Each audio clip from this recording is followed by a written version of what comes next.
biasanya kalau bawa berarti ada ular gede di dalamnya. Oh, berarti belum berani sama orang berarti ya. Sudah, kalau gitu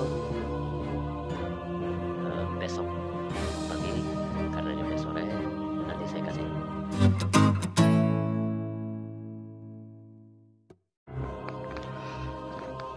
Oke, assalamualaikum warahmatullahi wabarakatuh. Ketemu lagi dengan channelnya Imam Bagus Hadi Wijaya. Tentunya masih dalam acara ngobrol santai ya. Kali ini seperti yang janji kita dalam video yang sebelumnya, tentunya kini episode yang keduanya masih dalam judulnya Gila Togel.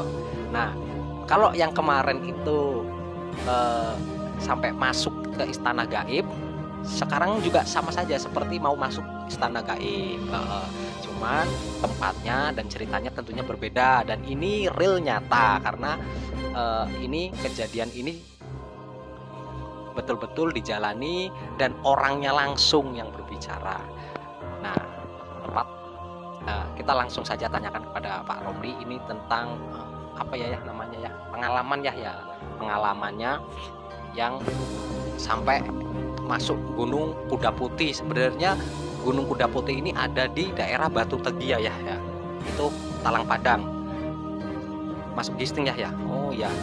Saya orang situ tapi saya nggak tahu itu ada Gunung Kuda Putih. Malah baru denger ini ada Gunung Kuda Putih. Sebenarnya itu gunung apa saya juga nggak tahu, tapi karena ini emang nyata terus gaib ya, saya harus percaya. Kita langsung tanyakan saja kepada Pak Romli langsung nih ya.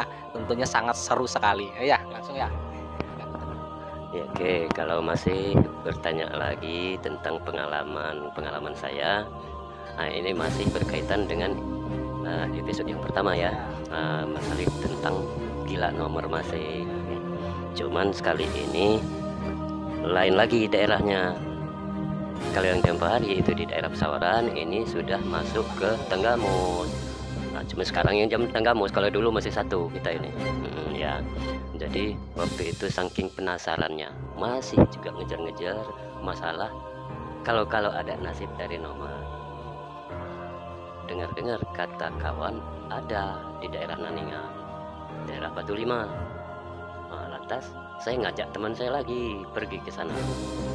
Berdua. Nah, mulai naik mobil lah kami ke Gisting. Dari Gisting naik mobil lagi mau ke arah Naningan. Masih jauh lah, baru separuh perjalanan. Itu rupanya ada jalan lintas naik ke gunung itu kan, jalan kaki. Nah, jadi mulai kami selusuri, terus jalan ketemu pas lewat jurang itu, naik dikit ada kincir air untuk listrik. Mungkin Batu Tegi itu sekarang. Kincir air itu gede mam, segede roda gerobak itu yang diputar oleh air itu ya, namanya listrik sedesa kan. Nah, jadi terus masih jauh jalan terus kami berdua ya, sekitar 4-5 jam itu lah. Pokoknya capek berhenti sebelum ketemu yang namanya Gunung Kuda Putih itu. Nah, akhirnya setelah 3 kali berhenti nyampailah ke Gunung Batu Lima itu. Pas ditanya di situ kebetulan masih ada juga gubuk-gubuk, bukan rumah lah ya, gubuk. Nah, bertanya ke situ, wih masih jauh pak, terus naik gunung turun gunung. Ya alhamdulillah nyampe juga ke Gunung Kuda Putih itu. Nah, kebetulan di situ itu nggak ada penghuni, cuman ada satu gubuk. Nah, pas bertanya di situ, ngobrol, saya tanya nama Ustadz itu ya, katanya si Ustadz ya. Nah, Ustadz Hasanuddin namanya.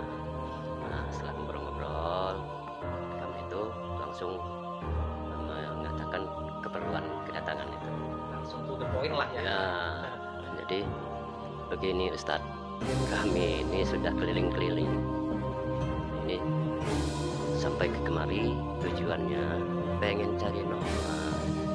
Nah, jadi betul mau cari nomor dia. Nah, dia akan memberikan cerita dulu bahwa ada desa apa dulu, lupa saya nama desanya, pernah nembus satu kampung, Desa Kuala karena lurahnya yang sama anak buahnya yang berangkat ke sini, tapi dia mengajak atas nama masyarakat. Nah setelah dia dapat nomor dari sini, pulang ngajak seluruh masyarakat masang nomor.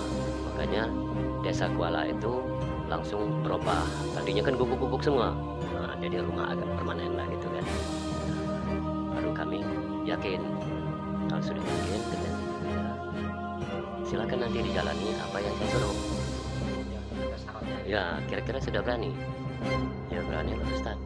Kalau berani coba jelajaki dulu, ikut kaki gunung ini, nanti sampai ke bawah sana itu lihat kalau ada pohon pring yang gede di situ, katanya kamu orang turun ke bawah, lihat di situ ada nggak lubang gua. Nah setelah kami jalan terus ya, ketemulah apa dapuran pring yang gede itu, turunlah kami ke bawah. Nah sebegitu turun ke bawah, kami lihat ilmu ditutup kayu-kayuan dan rumput kan.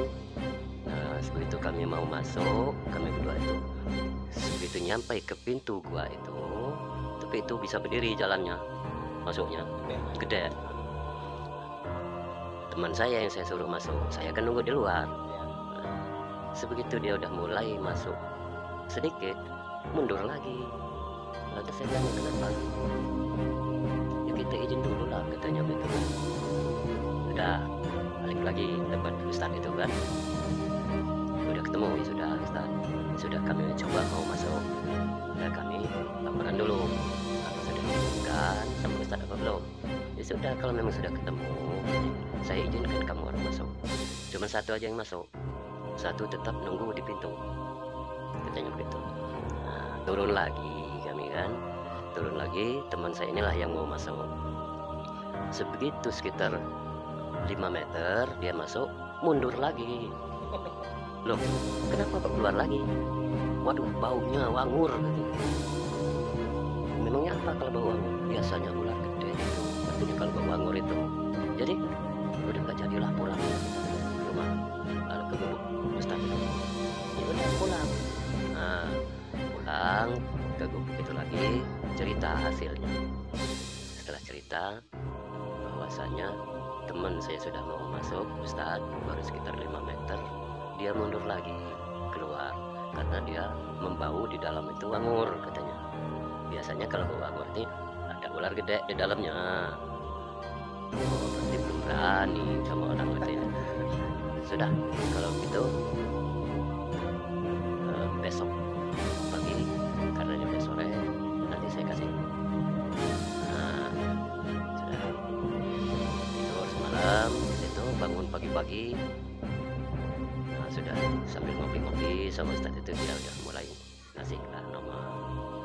Nah ini begini katanya, karena kamu orang itu nggak berani masuk dalam, udah saya kasih katanya. Jadi dikasihnya lah 065 waktu itu. Dia bukan nyuruh balik, bukan. Nah ini dikasih 065, udah pulang. Oh udah balik, udah balik 065. Udah sebegitu dia sudah ngasih, langsung disuruh, udah kamu orang balik. Dia pulang, kami kan nggak membalikin masalah angka itu, enggak.